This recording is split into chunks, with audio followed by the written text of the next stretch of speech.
Hello students, welcome to YouTube channel of Gyan Tripti college. हम अपने BSc first year की जो क्लासेस कंटिन्यू जो लास्ट में चल रही थी कोलिजन, उन्हीं को ही कंटिन्यू करते हैं। तो हमने 2 कोलिजन करी अब तक, लैब और सीएम फ्रेम में। पहली कौन सी थी? Head on perfectly elastic collision, और दूसरी कौन सी थी? In elastic collision. अब हम करेंगे ओब्लीक कोलिजन। अब ओब्लीक कोलिजन में मैंने पहले भी बताया था, ओब्लीक कोलिजन क्या है? ऐसी कोलिजन जो कि 2D में होएगी। कैसे? वो मैंने पहले भी बताया था कि पार्टिकल इस तरीके के आकर के टकराने के बाद अलग अलग डायरेक्शन में जा रहे हैं, या फिर हो सकता है कि यूं पार्टिकल आए और टकरा करके इस दिशा में चली जाए। तो ये 2 दिशाओं में जा रही है, तो इसको 2D कोलिजन भी बोल सकते हैं। तो आज का हम टॉपिक शुरू करते हैं। वो कौन सा है? ओब्लीक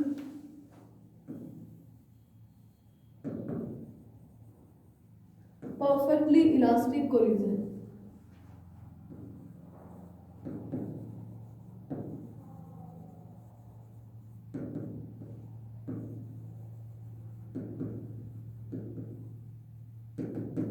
इसका एक और नाम भी आ सकता है, इसको हिंदी में बोलते हैं तिर्यक पूर्णतः प्रत्यास्थ टक्कर। इसको एक और नाम आ सकता है 2D इलास्टिक कोलिजन, द्विविमीय प्रत्यास्थ टक्कर। एक और इसका नाम आ सकता है कि किसी स्थिर कण को किसी गतिशील कण के द्वारा विचलित करना। यानी कि हम इसमें क्या करेंगे, एक पार्टिकल लेंगे जिसका वेलोसिटी 0 लेंगे, और एक पार्टिकल लेंगे जो किसी वेग से आ रहा होगा, और उस 0 वेलोसिटी वाले कण के साथ टकरा करके उसको भी मूव करवा देगा।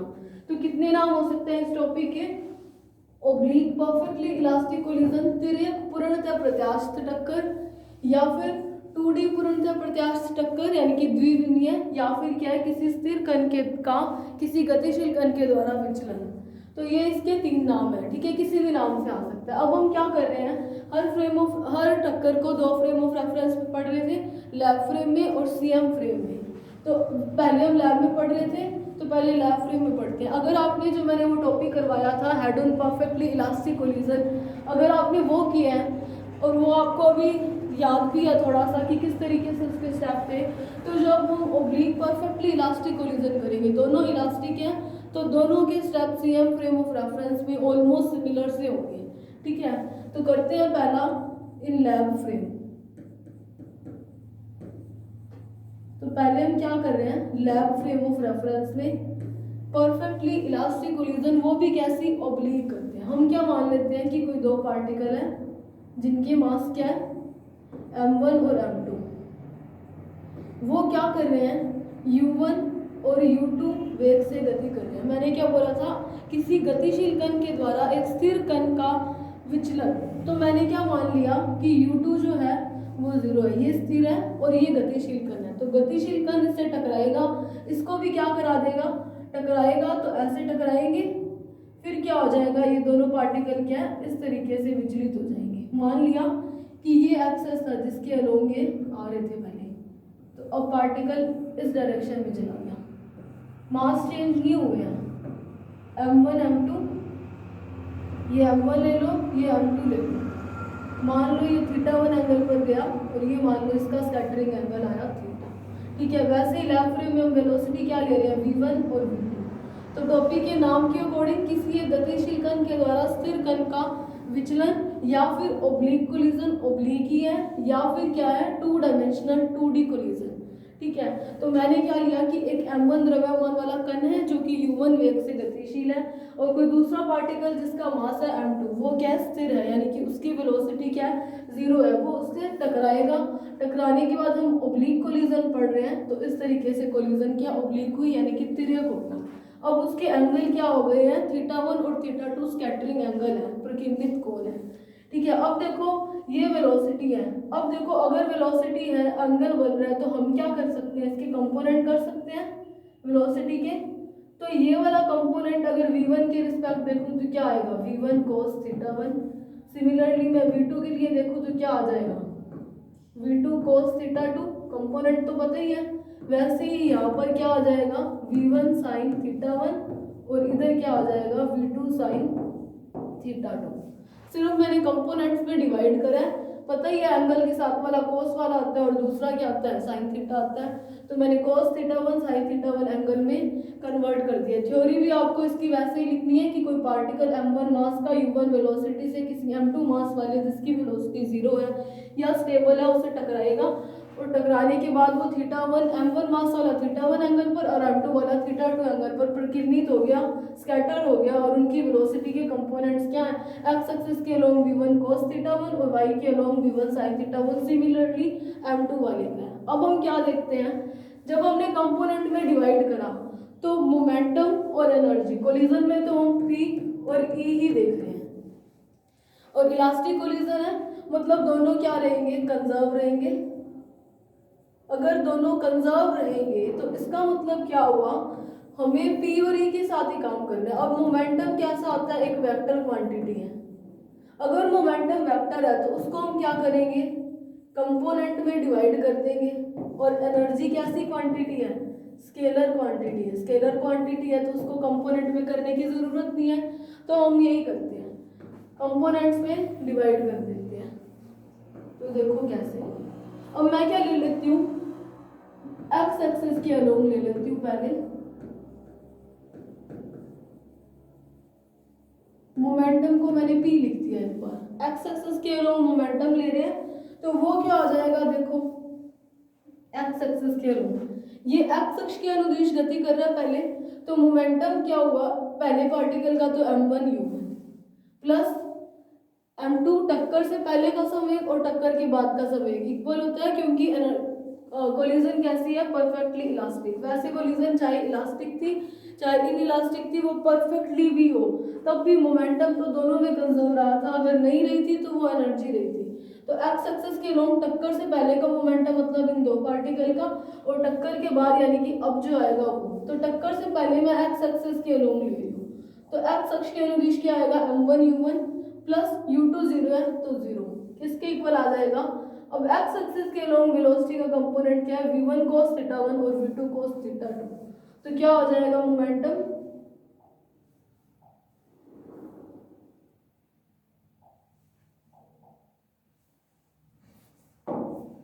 तो देखो मोमेंटम क्या हो जाएगा, एक्स एक्सिस के अलोंग हम क्या ले रहे हैं, मोमेंटम ले रहे हैं, तो क्या आएगा m1 u1 प्लस 0, क्योंकि u2 0 है, वो किसके इक्वल आ जाएगा, m1 इंटू एक्स एक्सिस के अलोंग वेलोसिटी क्या है, v1 cos थीटा 1 और m2 वाले की क्या है, v2 cos थीटा 2, तो m1 v1 cos theta 1 plus m2 v2 cos theta 2, इसको दे दो इक्वेशन नंबर फर्स्ट।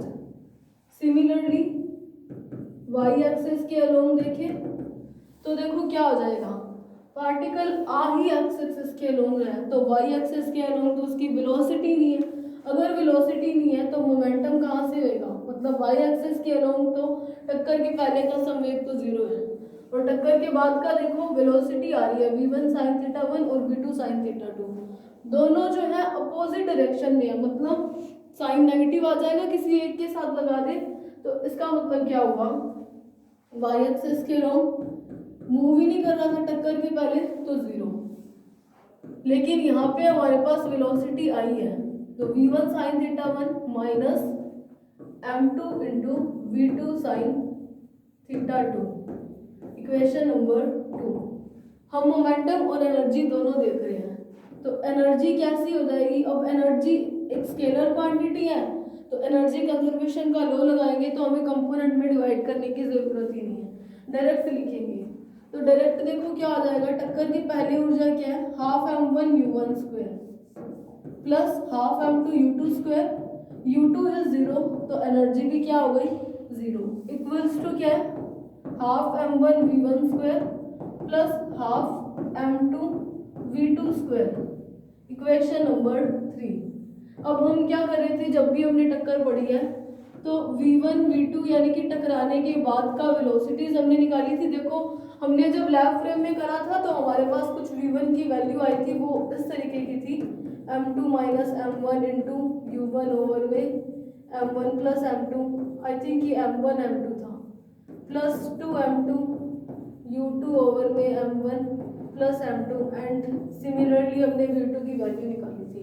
यानी कि हम v1 और v2 की वैल्यूज फाइंड कर रहे थे जब हम लैब फ्रेम ऑफ रेफरेंस में कर रहे थे, और जब हम सीएम में कर रहे थे तो डैश वाले की वैल्यू निकाल रहे थे। यही कर रहे हैं।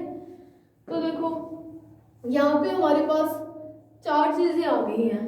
देखो u1 तो हम पता कर सकते हैं कि जो पार्टिकल है वो किस वेलोसिटी से मूव कर रहा है। तो हमें क्या क्या पता करना है, देखो एक तो v1 पता करना है, ये v है न्यू नहीं है। दूसरा हमें क्या पता करना है, v2। तीसरा देखो किस एंगल पर ये स्कैटर्ड हो रहे हैं, तो θ1 और θ2। मतलब हमें चार वेरिएबल्स की वैल्यू चाहिए, क्या क्या, v1 v2 θ1 और θ2। इक्वेशन तो हमारे पास तीन है। अब तीन इक्वेशन है 1 2 3। तीन इक्वेशन से चार वेरिएबल की वैल्यू तो नहीं निकाल सकते ना। तीन इक्वेशन से हम तीन वैल्यूज निकाल सकते हैं। मतलब हमें क्या है, v1 v2 θ1 एंड θ2 इनकी वैल्यूज निकालने के लिए मिनिमम चार इक्वेशंस चाहिए।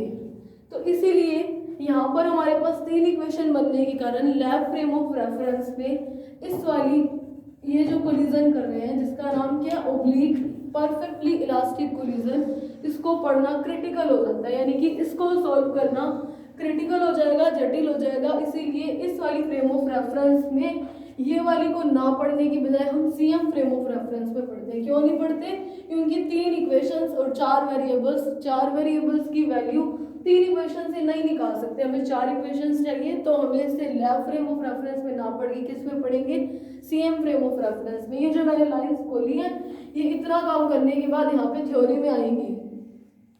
तो मतलब हमें क्या करना है, इसका तो आधी चीज तो होगी, लैब फ्रेम ऑफ रेफरेंस का काम तो सिमट गया, इसको सॉल्व करने की जरूरत नहीं है।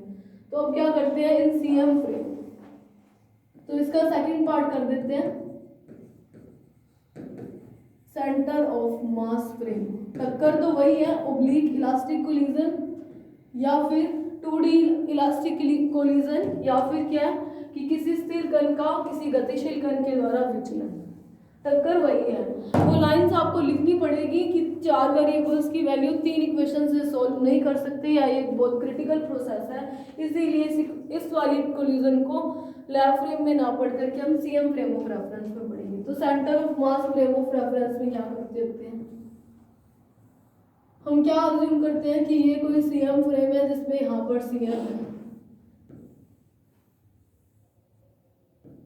तो ये मान लिया सीएम। एक ही बना दो, इसमें एक से चलता है काम। तो देखो क्या किया, ये मान लिया कि कोई m1 पार्टिकल है, वो क्या है u1 डैश वेलोसिटी से जा रहा है, यही ले रहे हैं। और ये कोई दूसरा पार्टिकल ले लिया जो कि क्या है m2 और u2 डैश वेलोसिटी से आ रहा है। अब ये टकराएंगे, टकराने के बाद कोलिजन कैसी है, ओब्लिक। तो एक तो इस साइड चला जाएगा और दूसरा क्या है इस साइड चला जाएगा, यानी कि दोनों क्या एंगल बना लेंगे, थीटा। इसकी मान लो v1 डैश, इसकी मान लो m2 मास का पार्टिकल है, v2 डैश वेलोसिटी से जा रहे हैं। क्या किया है कि पार्टिकल है, सीएम फ्रेम ऑफ रेफरेंस में तो हम यही मानते हैं कि सेंटर ऑफ मास की ओर आ रहा है। तो जैसे ही सेंटर ऑफ मास की ओर आएंगे, एक दूसरे को टकराएंगे, तो एक तो इस साइड चला जाएगा और दूसरा क्या टकराने के बाद दूसरे साइड में चला जाएगा। और सीएम फ्रेम ऑफ रेफरेंस में सेम ही एंगल से ऑब्जर्वर को ऑब्जर्व करता है। तो मतलब क्या, थीटा तो इसने सेम ही ले लिया, एक ही ले लिया सीएम फ्रेम ऑफ रेफरेंस में। हमें क्या करना है, सीएम फ्रेम ऑफ रेफरेंस के लिए हमने पिछले दोनों कोलिजन के जो लेक्चर्स थे उसमें हमने क्या किया था, एक तो गैलेलियन ट्रांसफॉर्मेशन इक्वेशन निकाली थी, ये वाली इक्वेशन यूज करी थी, वीसीएम की वैल्यू यूज करी थी, u1 dash u2 dash v1 dash and v2 dash की हमने वैल्यूज फाइंड करी थी। तीनों में सीएम फ्रेम ऑफ रेफरेंस में हमने इन तीनों चीजों का यूज किया, उसी का ही अभी यूज करेंगे।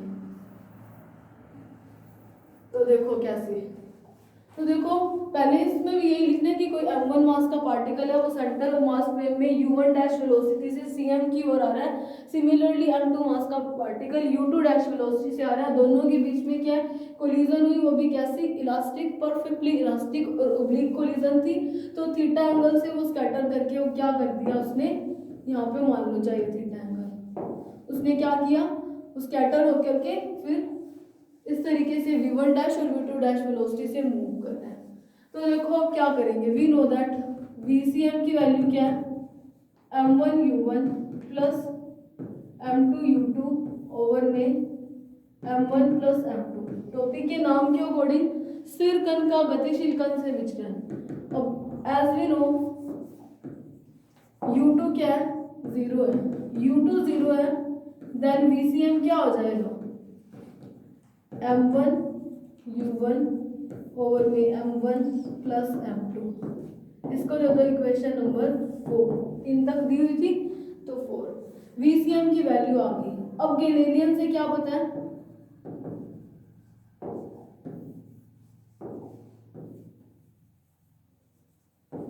Galilean transformation equation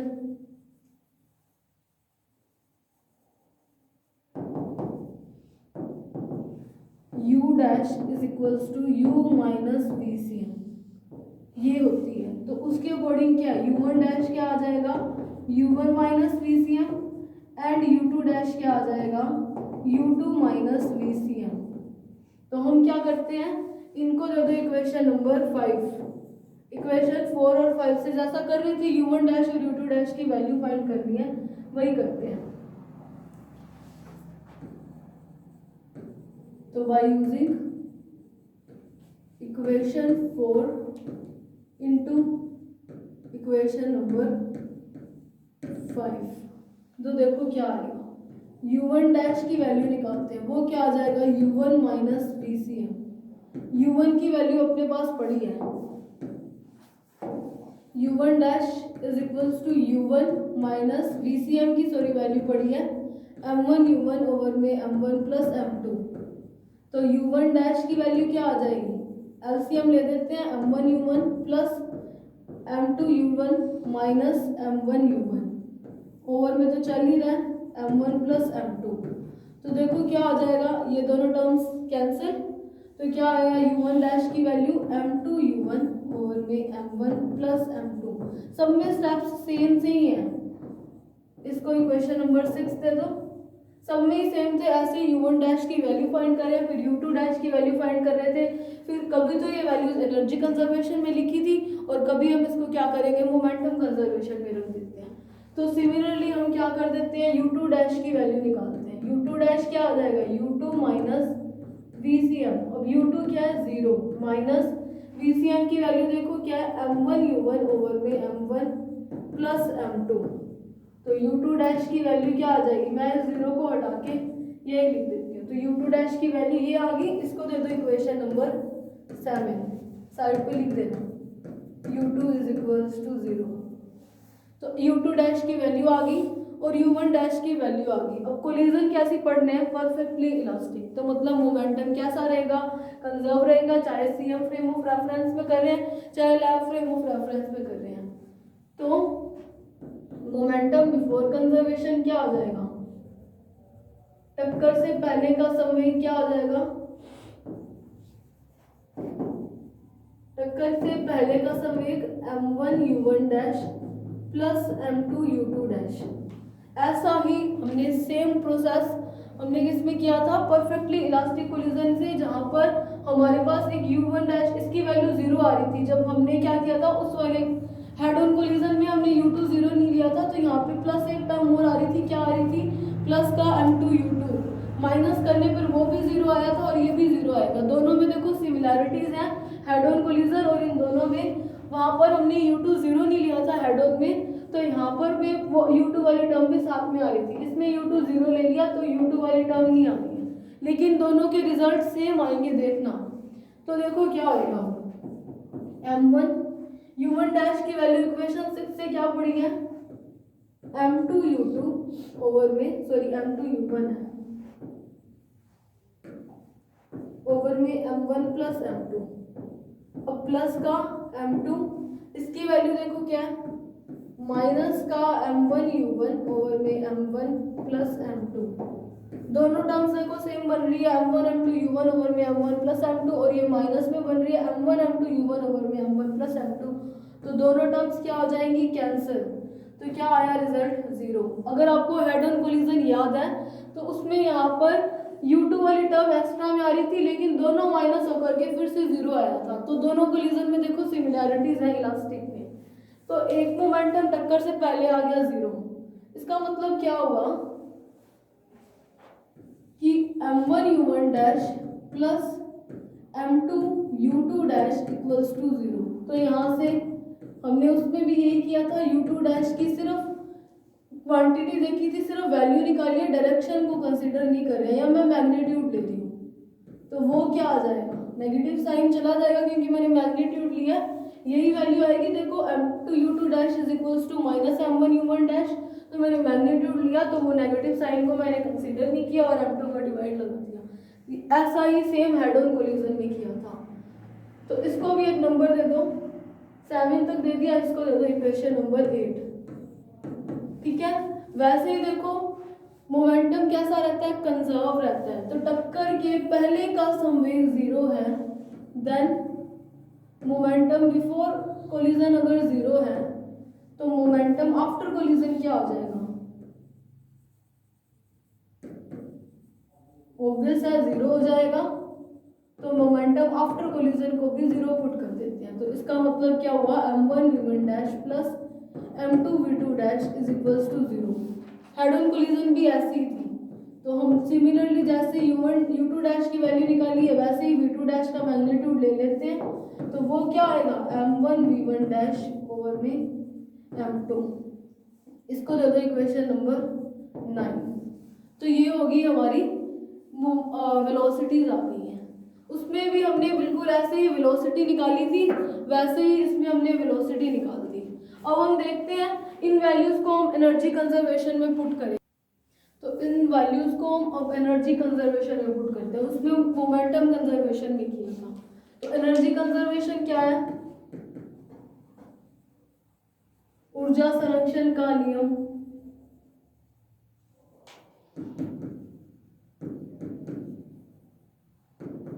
before collision and after collision energy conserve रहती है, मतलब जो एनर्जी थी उसमें कोई भी लॉस नहीं हुआ। इसका मतलब क्या हुआ, हाफ m1 u1 डैश का square plus half m2 u2 dash का square is equals to half m1 v1 dash का square plus half m2 v2 dash का स्क्वायर। यही आएगा, ये स्क्वायर है।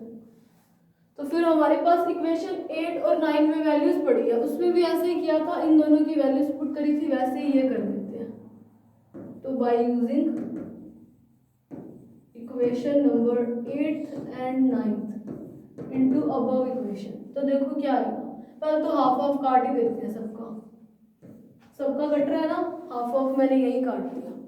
तो देखो क्या आएगा, m1 u1 डैश का square plus m2 u2 dash के स्क्वायर की वैल्यू पड़ी है, क्या है, m1 u1 ओवर में m2 का स्क्वायर। यही है equation 8 equals to m1 v1 dash का square plus m2 v2 dash की वैल्यू पड़ी है m1 v1 डैश ओवर में m2, m1 v1 dash over में m2 का स्क्वायर। यही है। तो देखो अब क्या कर सकते हैं, इसको सॉल्व करते हैं। m1 इसको दूसरे पे सॉल्व करते हैं।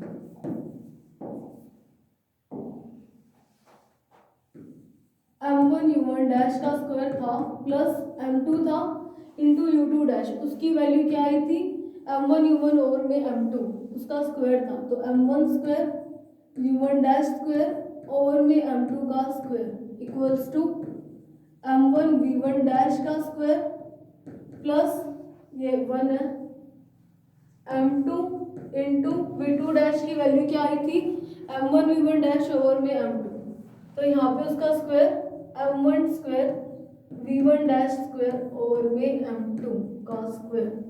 इससे एक m2 से ये एक m2 की पावर कट रही है, वैसे ही यहाँ पर एक पावर कट रही है। तो क्या आएगा, m1 u1 डैश का square plus m1 dash, m1 तो डैश नहीं है, m1 square u1 dash square over में m2 is equals to m1 v1 dash का square plus m1 square v1 dash square over में m2।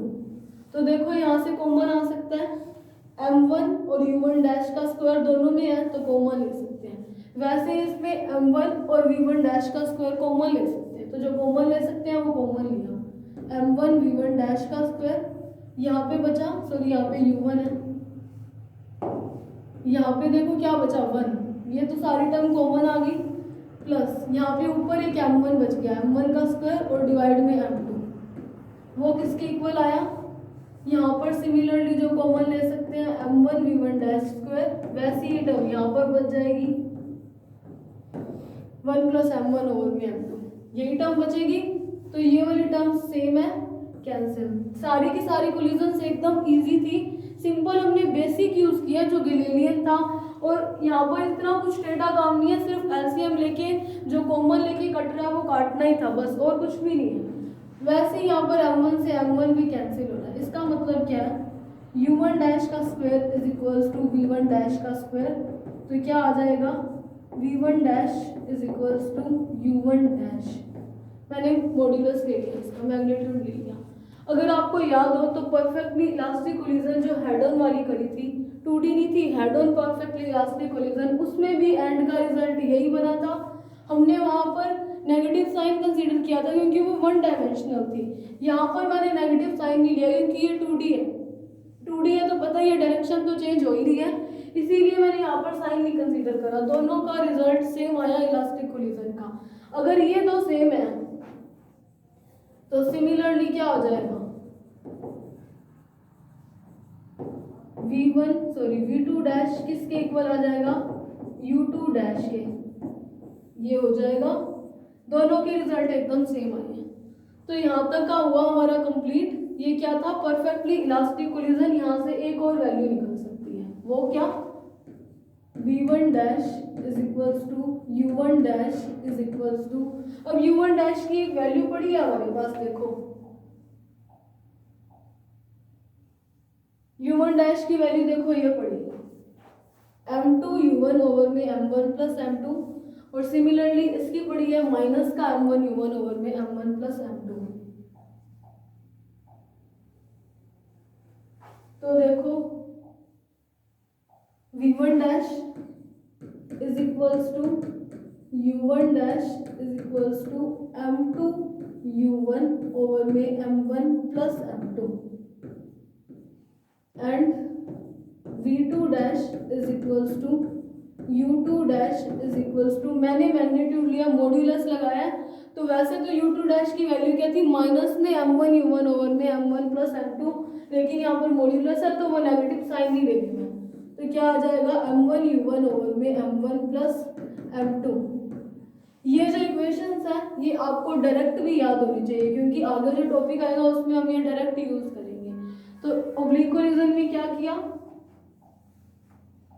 सबसे पहले तो लैब से देख लेते हैं। लैब फ्रेम ऑफ रेफरेंस में क्या किया था कि यहाँ पर स्कैटरिंग एंगल θ1 और θ2 लेने हैं, याद रखना।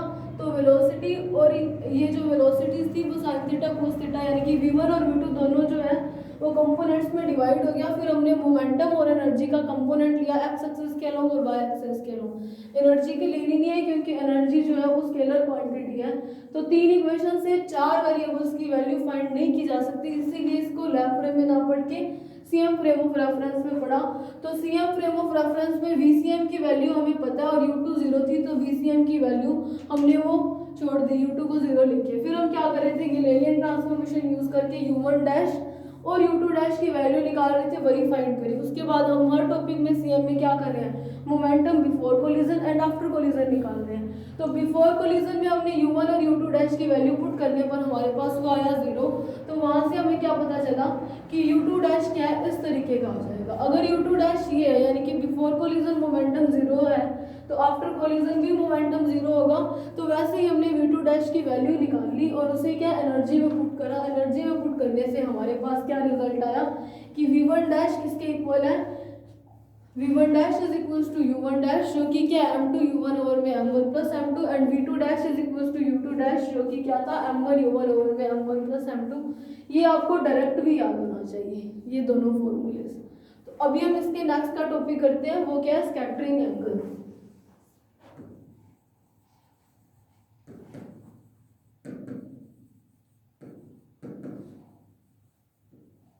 हिंदी में इसको बोलते हैं प्रकीर्णन कोण क्या बोलते हैं हिंदी में? प्रकीर्णन कोण, यानी कि कोलिजन के बाद ये जिस एंगल पर स्कैटर हुआ था, जो एंगल बना था, उसकी वैल्यू फाइंड करनी है। तो देखो हम क्या करते हैं, लैब फ्रेम और सीएम फ्रेम दोनों का एक साथ निकाल लेते हैं। तो ये मैंने मान लिया एल फ्रेम और ये मैंने मान लिया सीएम फ्रेम। तो एल फ्रेम में मैंने क्या मान लिया, सिर्फ एक ही मान रही हूँ मैं, V1x को मैंने मान लिया कि ये θ1 एंगल पर जा रहा है और सिर्फ एक्स एक्सिस एक के अलोंग ले रही हूँ। ठीक है, प्रकीर्णित कोण कैसे निकालना है आपको पता होगा, स्लोप कैसे निकालते हैं, tan θ1 से। तो θ1 जो एंगल है या थीटा जो एंगल होता है वही एंगल क्या है, स्कैटरिंग एंगल। तो tan θ यूज करके हम वैल्यू निकाल देंगे और tan θ आपको पता होगा स्लोप में क्या आता है, y ओवर में x dy ओवर में dx, तो उसको यूज करेंगे। तो मैंने similarly lab frame of reference की तरह ही इसमें ले लिया, यहाँ पर हम डैश वाला ले लेंगे। ठीक है, तो यहाँ पर सॉरी इसको V1 लो, सिर्फ मान लिया कि वेलोसिटी जो है वो V1 है लैब फ्रेम में और लैब सीएम फ्रेम में V1 डैश ले लिया। तो x एक्सिस के अलोंग क्या हो जाएगा, V1 डैश x और V1 y का डैश। वैसे ही यहाँ पर क्या हो जाएगा, V1 x और V1 y, क्योंकि लैब फ्रेम में हम डैश नहीं लगा रहे, एंगल में दोनों में सेम ले लेती हूँ। ये थीटा ही क्या, स्कैटरिंग एंगल, उसकी वैल्यू निकालनी है। तो tan θ1 स्लोप के अकॉर्डिंग क्या होता है, y ओवर में x, तो V1 y ओवर में V1 x, यही आएगा। ये तो लैब फ्रेम में है। सीएम फ्रेम में देखो तो क्या आ जाएगा, V1 डैश वाला आ जाएगा, V1 y का डैश ओवर में V1 x का डैश, यही आ जाएगा। तो देखो tan θ की वैल्यू क्या आ जाएगी, अगर मैं इधर देखूं तो ये क्या आ जाएगा, V1 cos θ1 और V1 y क्या आ जाएगा, V1 sin θ1, यही आएगा। तो लैब फ्रेम में क्या आ गया, V1 y वाला कंपोनेंट क्या हो जाता है, sin θ1 और ये क्या हो जाता है, V1 cos θ1।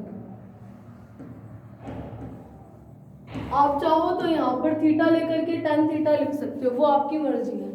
इक्वल्स टू, ये मैं सीएम फ्रेम ऑफ रेफरेंस में, स्लोप तो सेम है, तो सीएम फ्रेम ऑफ रेफरेंस में देखो y एक्सिस के अलोंग तो क्या आ जाएगा, V1 डैश sin θ1 ओवर में, यहाँ पर देखो x एक्सिस के अलोंग क्या आ जाएगा, एक तो ये कंपोनेंट पड़ा है V1 x cos θ1 डैश वाला, प्लस ये जो सीएम फ्रेम ऑफ रेफरेंस है उसमें जो सेंटर ऑफ मास होता है वो क्या है, एक्स एक्सिस के अलोंग वीसीएम वेलोसिटी से मूव करता है। जब हमने ये टॉपिक किया था ना स्टार्टिंग में, तभी देखा था कि ये वीसीएम के अलोंग मूव कर रहा है, और हमने आई थिंक सेकंड यूनिट से भी हमने सिर्फ एक्स एक्सिस के अलोंग मूव करवाया है। तो ये वेलोसिटी क्या है, एक्स एक्सिस के अलोंग प्लस का वीसीएम साथ में आ जाएगा। तो यानी कि यहाँ पर क्या आ जाएगा, V1 dash cos θ1 plus VCM, यही आएगा, क्योंकि सेंटर ऑफ मास भी VCM वेलोसिटी के साथ एक्स एक्सिस के अलोंग मूव कर रहे हैं। तो इसको दे दो इक्वेशन नंबर 11 दे दो, क्योंकि 10 तक हमने वो वाले टॉपिक में दे रखी है।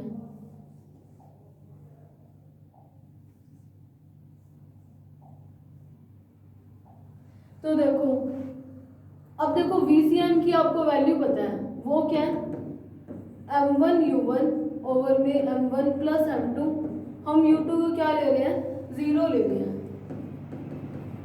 तो देखो ये VCM की एक वैल्यू पता है हमें, इसी वैल्यू को हम यूज करेंगे, कैसे यूज करेंगे अभी देखते हैं। तो देखो VCM को हम क्या करते हैं, यहाँ पर V1 डैश बन रहा है, तो इस VCM को भी अगर मैं V1 डैश की फॉर्म में ले आऊँ तो ये V1 डैश कॉमन लेके सब में कट सकता है।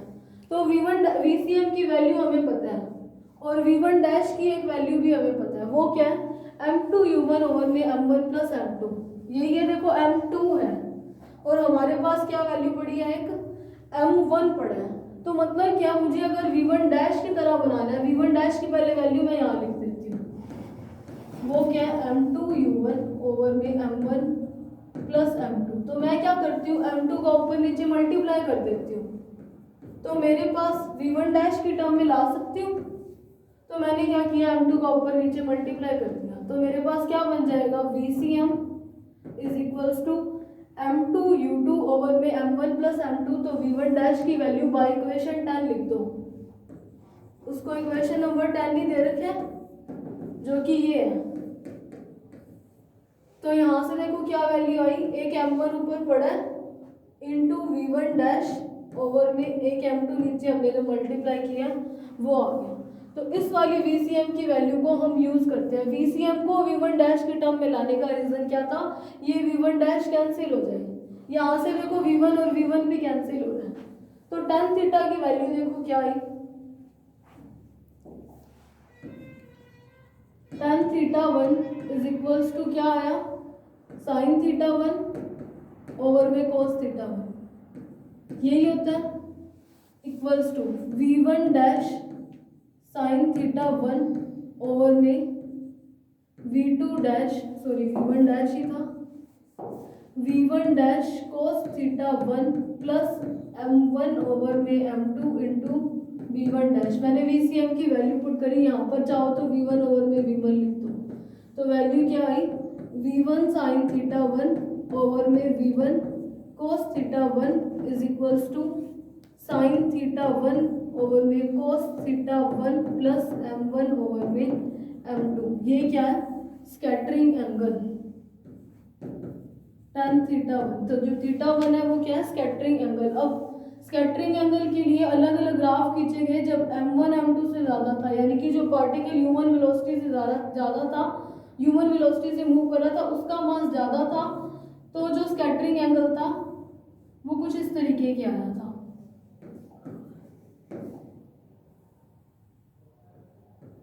ये जो है ये है π/2 और ये है पाई और ये क्या है tan थीटा 1। जब M1 ज़्यादा था तो स्कैटरिंग एंगल कुछ ऐसा सा आया था, यूं इस तरीके का कर्व आया था, ठीक है। और जब M1 is equals to M2 आया था, उस केस में क्या आया था, उस केस में कर्व इस तरीके का बना था। ये थोड़ा सा टच कम होगा, यूं ये है पाई और यहाँ पे कहीं है π/2 और ये क्या है tan थीटा 1। ये एंगल तो वैसे भी फ्रेम ऑफ रेफरेंस में प्रैक्टिकली आएंगे। और जब M1 छोटा था M2 से, यानी कि जो मास रेस्ट में पड़ा है पार्टिकल, उसका मास बहुत ज़्यादा है, तो उस केस में जो स्कैटरिंग हुई थी वो इस तरीके की हुई थी,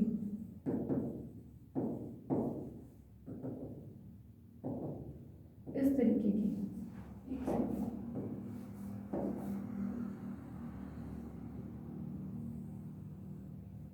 ये कर्व थोड़ा सा सही नहीं बना,